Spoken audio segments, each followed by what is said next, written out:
wengine wamenikaa nasikiza hotuba yake. Sasa huyu kabadilika lini? Yaani unamsikiza mtu kuna watu wanapenda kuyatumia matatizo ya wananchi kama vile watetezi. Alafu uwezo wa kutetea hawana, kwa sababu hawana hiyo record ya kutetea wananchi.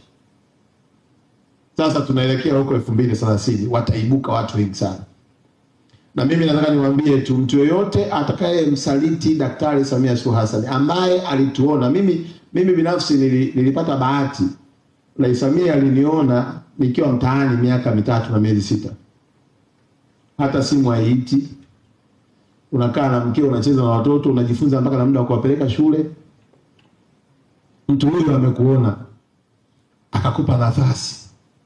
Sasa kupitia nafasi umepata hela kidogo, umeanza kuwa na jina kidogo, unatengeneza na network, alafu kupambana tena na yule ambaye alikupa nafasi na heshima hiyo. Mimi Christian Makonda sitamsaliti Daktari Samia Suluhu Hassan. Na kama uongozi wangu unatakiwa kuishia 2030, utaishia hapo hapo. Kwa nini? Kwa hiyo utakiwa utawala maisha yako yote.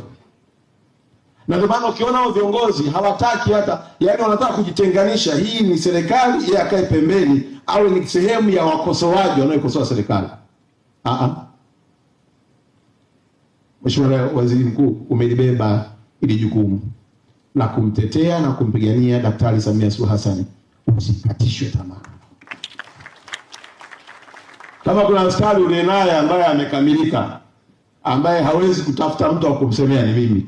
Mimi ndio mtu pekee ambaye sihitaji yaani mimi tukiwa kwenye vita, Mheshimiwa Waziri Mkuu, situmi mtu. Sio wale watu ambao mkikutana hivi mnachekeana, kamanda tuko pamoja, afu nasika mipango huko nyuma. Mimi nakuja mwenyewe kukushughulikia. Tutawashughulikia wote wanaopanga njama za kuharibu na kuzoofisha jitihada za Daktari Samia Suluhu Hassan katika uongozi wake huu, kwa ndoto ambazo hata hizo ndoto zenyewe zitatimia. Mheshimiwa Waziri Mkuu, mimi na bahati ya kusema kidogo na Mungu. Watu wote wanaojipanga hao hawawezi kushika hata urais, na kuhakikishia 2030 mtaniona, nitakuwepo.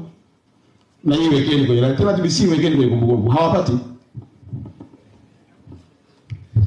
Hawapati. Watanzania hawezi kuwa wasahaulifu. Tutaenda rekodi kwa rekodi. Ulikuwaga wapi? Ulifanyaga nini? Huwezi kuwa malaika dakika za mwisho. Yaani dakika za mwisho hizi za uchaguzi 2030 uwe malaika? Haiwezekani. Shetani ni shetani tu, hata kama akizeeka. Sasa nasema nichomekee tu hayo, kwa sababu wakati mwingine unakereka kidogo kuona watu wako kwenye mipango usiku na mchana na nini. Mheshimiwa Waziri Mkuu, karibu Arusha.